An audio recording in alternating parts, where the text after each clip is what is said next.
the species that refused to die. The Galactic Council had already classified humanity as extinct before the paperwork reached Earth. It wasn't cruelty, just statistics. Short lifespans, fragile bodies, no natural weapons, no psychic potential, and an emotional spectrum that interfered with rational decision-making. Humanity was not expected to survive its first interstellar conflict, and when the Vari Dominion legally annexed Earth under the designation of a non-sentient resource world, no one objected. Humans protested, of course, but protests were noise, and noise faded quickly in space. The first Vari fleet arrived in Earth's orbit with confidence bordering on boredom. Their ships were elegant, shielded, and terrifyingly efficient. Human defenses were crude by comparison, patched together with outdated tech and hope. The initial engagement lasted less than 7 minutes. Human vessels were annihilated, orbital stations shattered, and cities below burned under precision bombardment. Billions died in what the Vari considered a demonstration, not a massacre. This was the moment every other species expected humanity to surrender. They did not. Humanity responded not with strength, but with stubbornness. Damaged ships were welded back together and sent out again. Cargo freighters were packed with explosives and rammed into enemy hulls. Mining lasers were dragged into orbit and overclocked until they tore themselves apart, taking Vari cruisers with them. Human losses were catastrophic, yet the resistance continued with increasing ferocity. It made no sense. Every logical model predicted collapse, yet humans kept rising from the wreckage like something that didn't understand it was already dead. The Galactic Council began observing more closely, not out of sympathy, but curiosity. They noticed a pattern that made veteran strategists uncomfortable. Humans fought hardest after defeat. The destruction of cities didn't break them, it enraged them.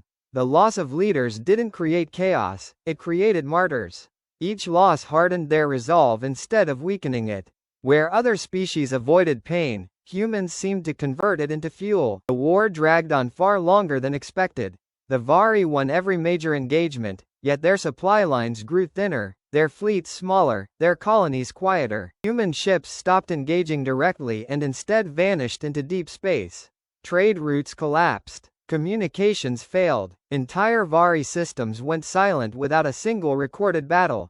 No warnings were sent. No demands were made. The humans simply removed the enemy's ability to exist comfortably. The turning point came when the Vari glassed Mars.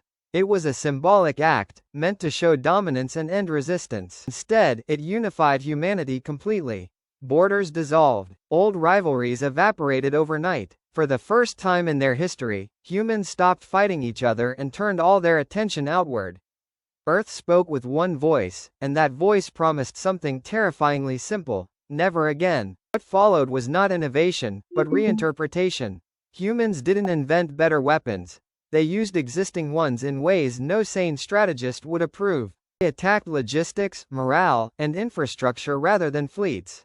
They sacrificed entire task forces just to delay repairs.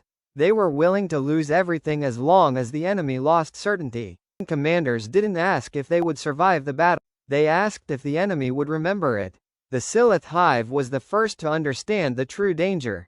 Humans did not seek conquest. They sought closure. They didn't stop at victory, they stopped at assurance. The assurance that the threat would never rise again. They didn't fight wars to win territory. They fought wars to remove possibilities. Once humanity decided something was dangerous, they didn't negotiate with it.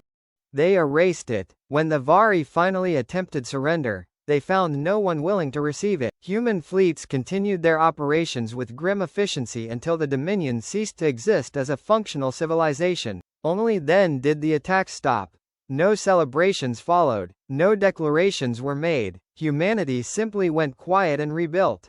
The Galactic Council rewrote its classifications in silence. Humanity was no longer listed as weak, primitive, or short-lived. They were reclassified under a category rarely used and never ignored: persistent threat. Not because they were violent by nature, but because once pushed far enough, they refused to stop. Humanity survived not because they were the strongest species in the galaxy, but because they were the only ones too stubborn to accept extinction as an option, and the universe learned a lesson it would not forget. You can defeat humans. You can outgun them. You can outlive them. But if you try to erase them, they will make sure you never get the chance to try again.